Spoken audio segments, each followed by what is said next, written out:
The morning sun streamed through the floor-to-ceiling windows of the corner office on the 32nd floor. James Harrington stood there, coffee in hand, looking down at the city below. 20 years ago, he'd started Prestige Motors with just 3 cars and a small loan. Now, his company logo shined on 47 showrooms across the country. But something didn't feel right. James took a sip of his coffee and frowned. The quarterly reports showed growing profits, but customer reviews had been slipping. Nothing terrible, just small complaints about staff attitude and feeling pressured during sales. Things that didn't match the company values he'd written himself so many years ago. "Mr. Harrington, your 9 o'clock is here," his assistant called through the intercom.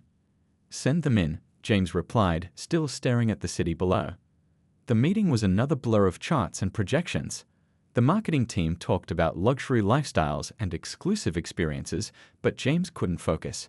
His mind kept drifting to something his grandfather had told him: a business is only as good as how it treats its worst-dressed customer. That night, James couldn't sleep. He tossed and turned, thinking about how long it had been since he actually walked through his own showroom as just another person. 5 years, maybe more. He picked up his tablet and started reading an article about a restaurant owner who had gone undercover in his own business and discovered his staff was charging extra for water.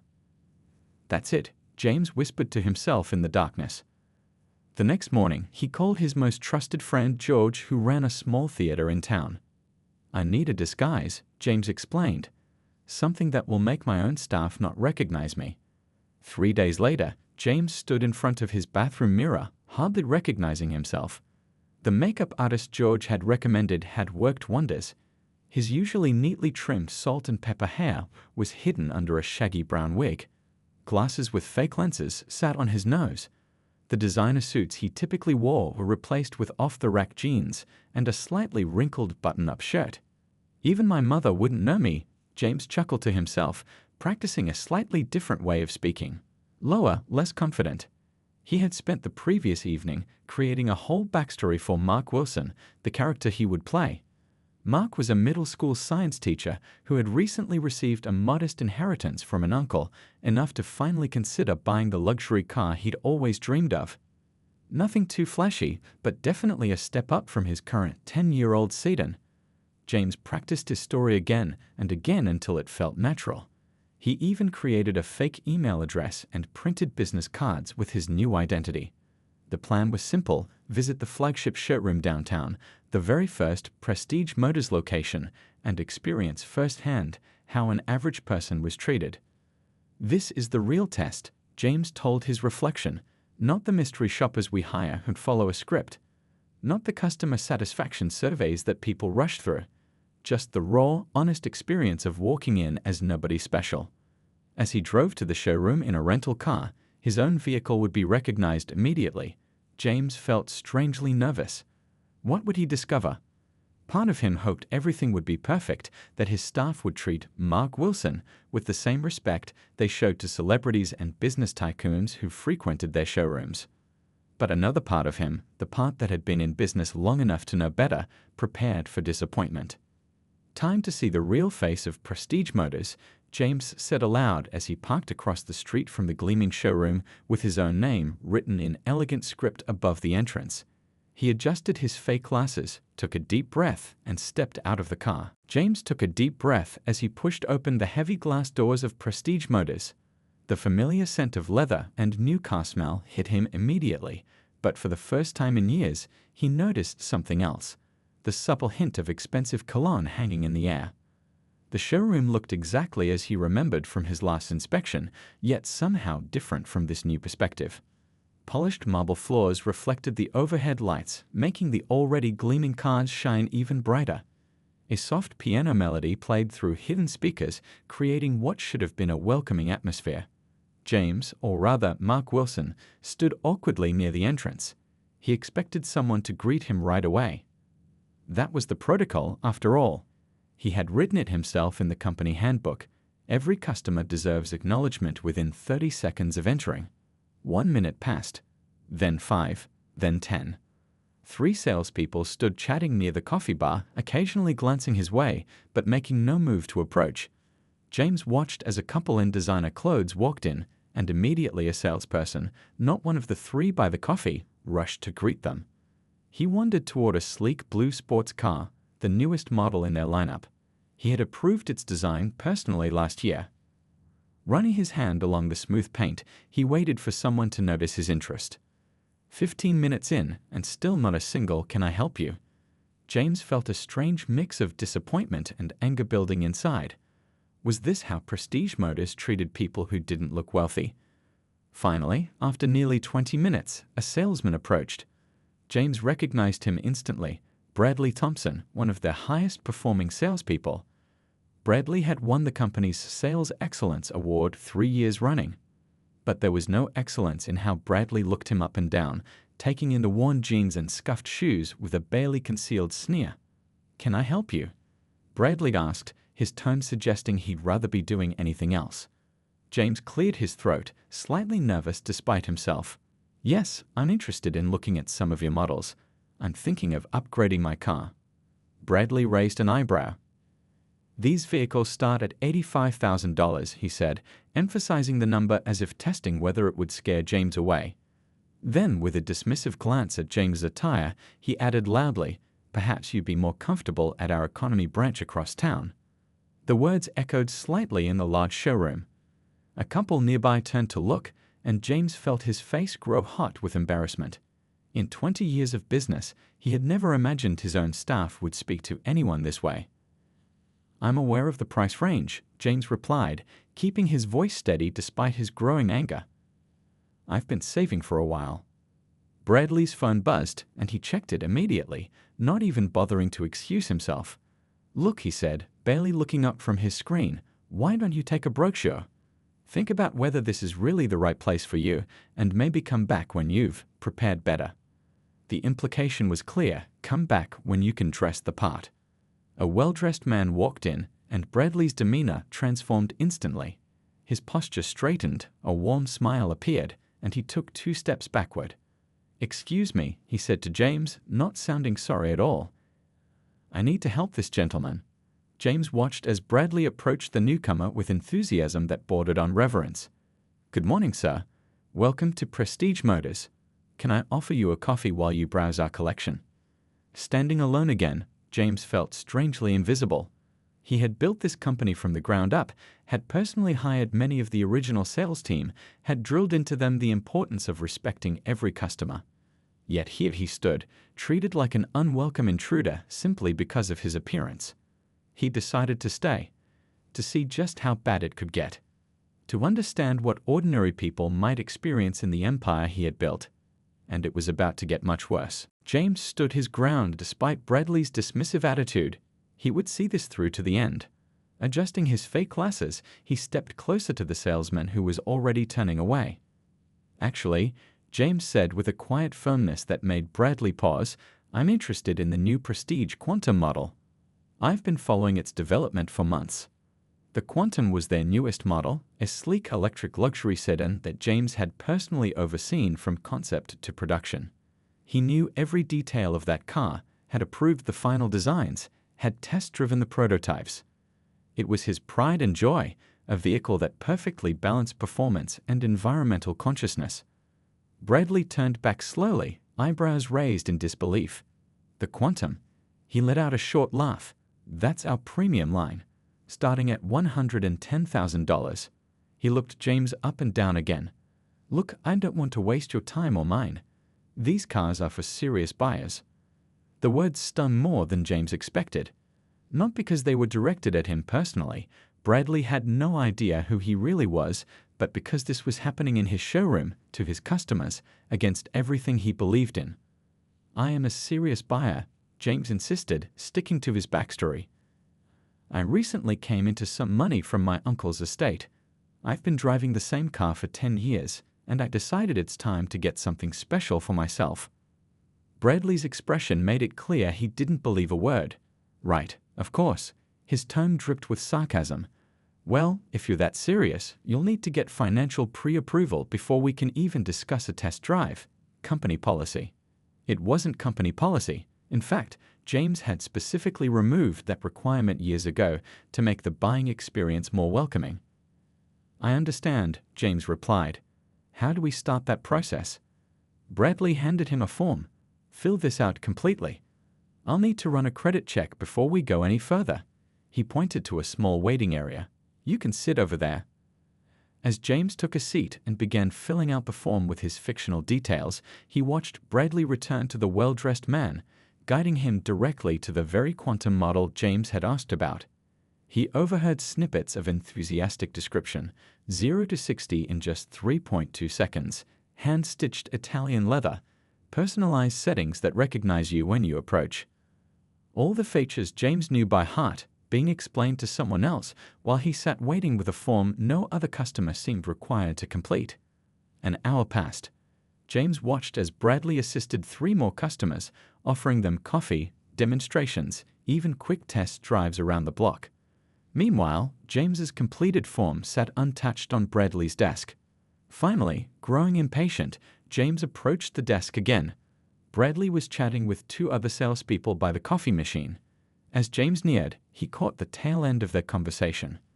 Can't believe he thinks he can afford a quantum, Bradley was saying with a chuckle. Probably lives in his mother's basement. Is that the budget shopper? One of the others asked, glancing toward James. Yeah, complete time waster, Bradley replied. I'm making him wait until he gives up and leaves. Works every time. They all laughed, not realizing James could hear every word. For a moment, James considered revealing his identity right then and there. The anger bubbling inside him wanted release. But no, he needed to see this through completely. He needed to understand the full extent of the problem.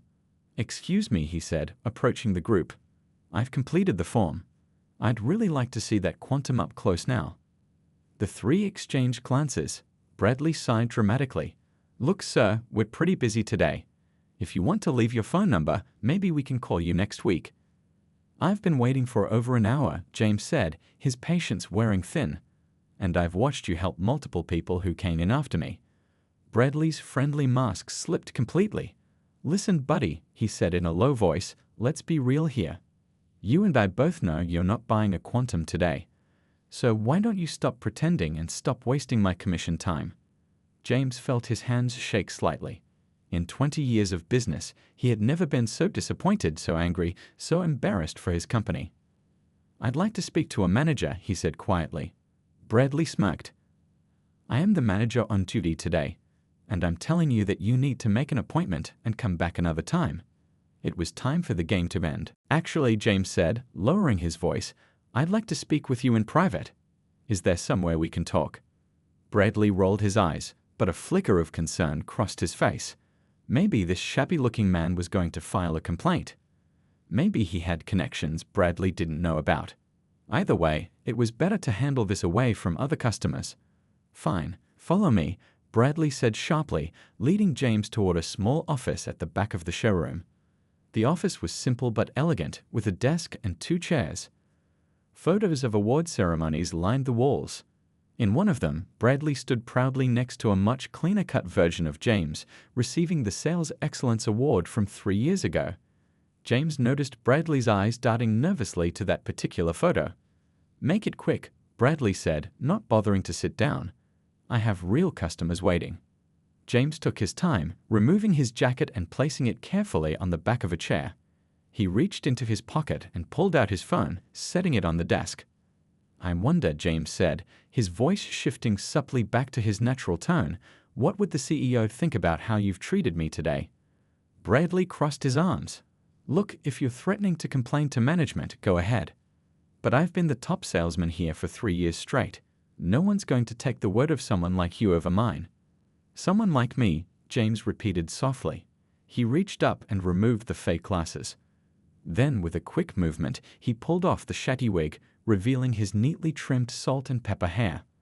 Bradley's expression didn't change immediately, just a slight narrowing of the eyes, a hint of confusion. Then it hit him. His face transformed in an instant, eyes widening in horror as recognition dawned. The color drained from his cheeks so rapidly that James worried the man might faint. Mr. Harrington. Bradley stammered, his voice barely above a whisper. I had no idea. James didn't speak. He simply reached over to his phone and stopped the recording app that had been running since he entered the showroom. Bradley's eyes followed the movement, understanding the implications immediately. His shoulders slumped. "Sir, please, I can explain." "Can you?" James asked quietly. He sat down in one of the chairs and gestured for Bradley to take the other. The salesman sank into it like his legs couldn't support him anymore. "I founded this company 20 years ago," James said, his voice steady despite the anger and disappointment churning inside him. "Do you know why I named it Prestige Motors?" Bradley shook his head silently, looking like a schoolboy caught in serious trouble. "Not because our cars are prestigious, though they are. It was because I wanted every single customer to feel prestigious when they walked through our doors." James leaned forward. "Every single customer." "Sir, I thought." "You thought I couldn't afford these cars because of how I was dressed," James finished for him. "You judged me by my appearance, and you decided I wasn't worth your time." The weight of those words hung in the air between them. Through the office window, James could see the showroom continuing its normal operations, salespeople smiling, customers admiring cars, the business he had built from nothing functioning like a well-oiled machine. Except now he knew there was a serious flaw in that machine. "What happens now?" Bradley finally asked, his voice small. James turned his attention back to the man across from him. "That depends. Tell me, do you treat all customers the way you treated me today?" Bradley opened his mouth as if to deny it, then closed it again. After a long moment, he spoke. "Not all of them. Just the ones who don't look like serious buyers." "And how do serious buyers look, Bradley?" The question lingered unanswered. "I've been conducting an undercover assessment of our customer service," James explained, his tone professional now. "Everything that happened today has been recorded as part of our quality control process." Bradley's face crumpled. "Am I fired?" It was the obvious question, the expected outcome. Anyone would fire an employee who behaved this way. It would be the easy solution, remove the problem person and move on. But James had built this company from the ground up. He knew that one bad apple didn't spoil the bunch without the bunch providing the right conditions for spoiling. "That," James said, rising from his chair, "depends on what happens next." Word spread through Prestige Motors like wildfire.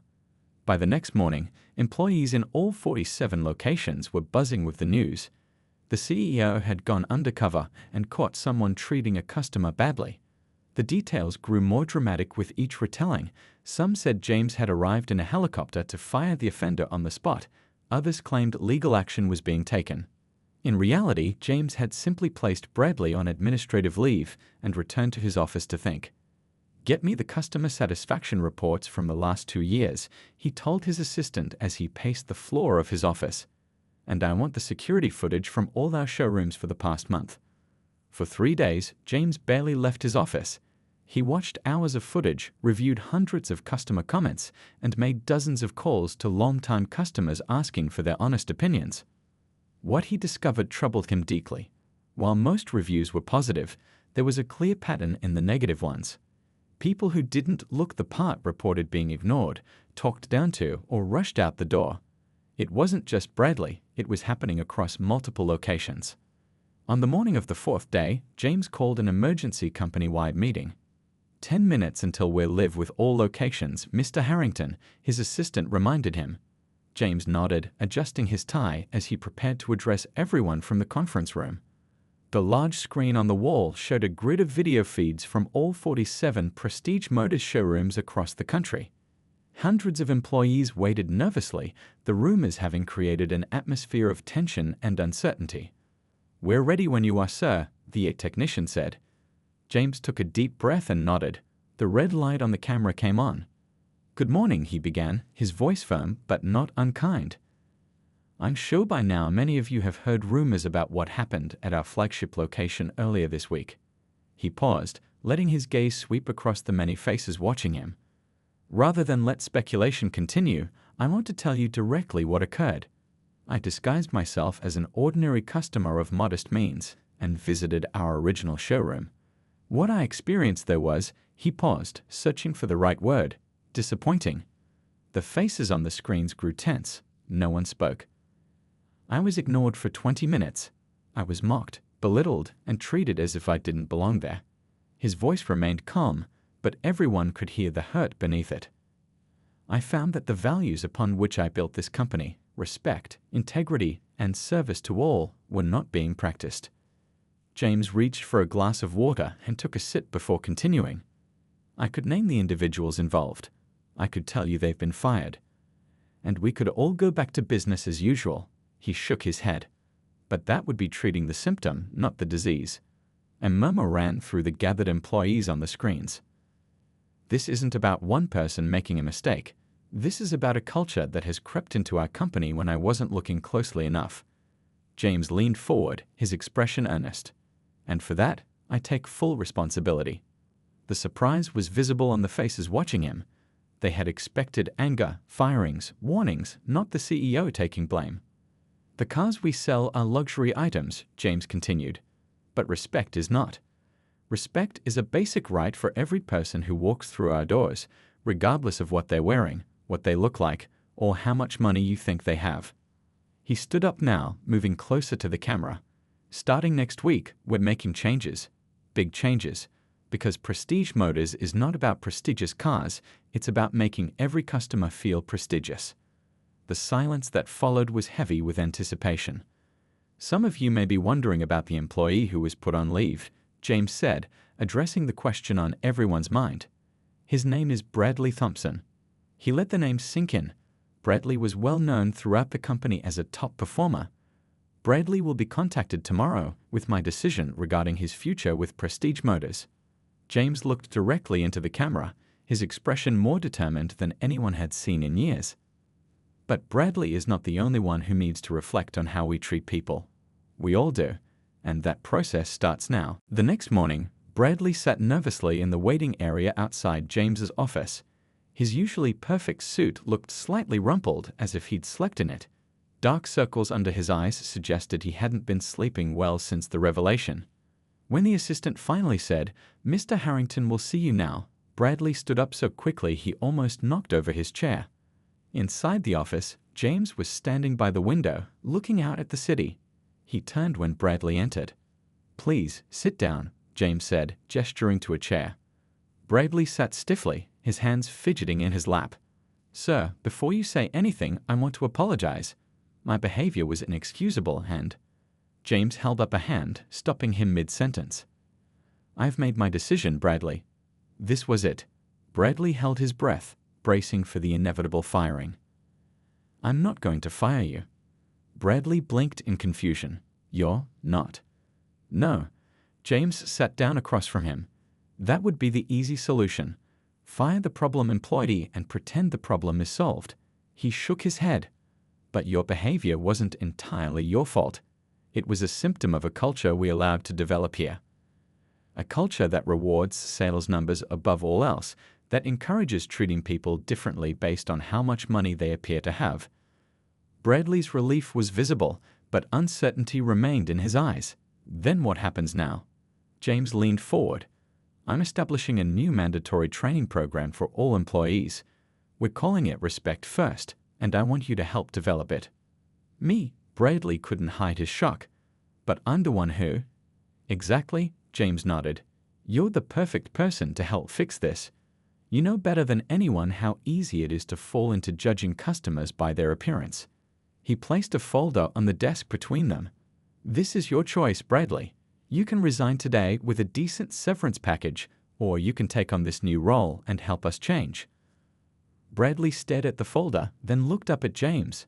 "Why would you trust me with this after what I did?" "Because we need to fix the system, not just remove one person from it." James stood up and walked to a whiteboard on the wall. He began writing. "The new program will have several components." Bradley watched as James outlined his vision. First, all employees would participate in role-playing exercises where they had to shop at high-end stores in deliberately modest attire and report on their experiences. They would know firsthand how it felt to be judged by appearance.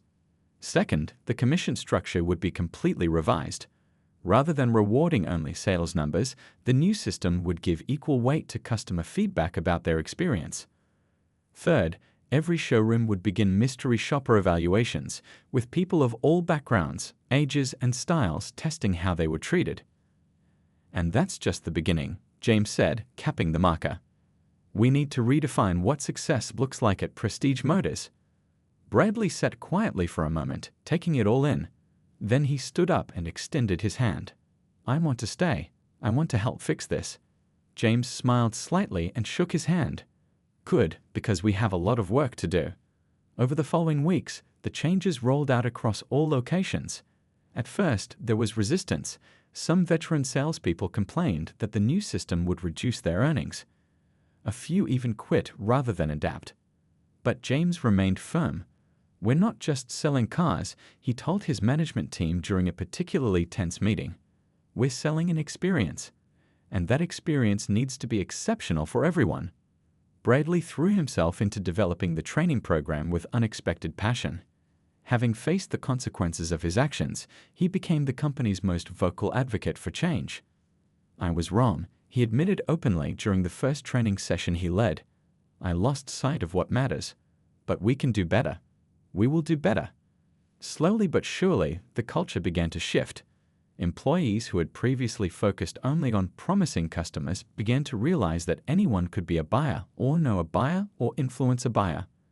The atmosphere in the showrooms became genuinely welcoming for everyone. James watched with quiet satisfaction as his company began to transform back into what he had always intended it to be. 6 months passed. James stood at the back of his flagship showroom, dressed in regular clothes, no disguise this time, watching the Saturday afternoon crowd.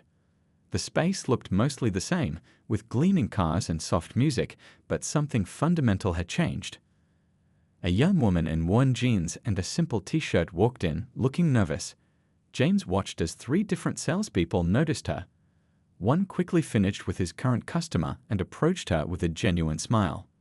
"Welcome to Prestige Motors," he said warmly. "My name's Tom. Is this your first time visiting us?" The woman nodded, explaining hesitantly that she'd just gotten a promotion and was thinking about treating herself to a nicer car, though she wasn't sure she could afford anything here. "Congratulations on your promotion," Tom said with real enthusiasm. "Why don't we just explore some options and see what might work for you?" "No pressure at all. Can I get you a coffee while we chat?" James smiled to himself. This was exactly what he hoped to see. Back in his office later that day, he reviewed the latest reports. Customer satisfaction scores had increased by 58% since implementing the changes. More surprisingly, sales had jumped by 34%. People who felt respected and welcomed, it turned out, were much more likely to buy. His assistant knocked on the door. "Your 2 o'clock is here, sir." Bradley entered, looking different than he had 6 months ago.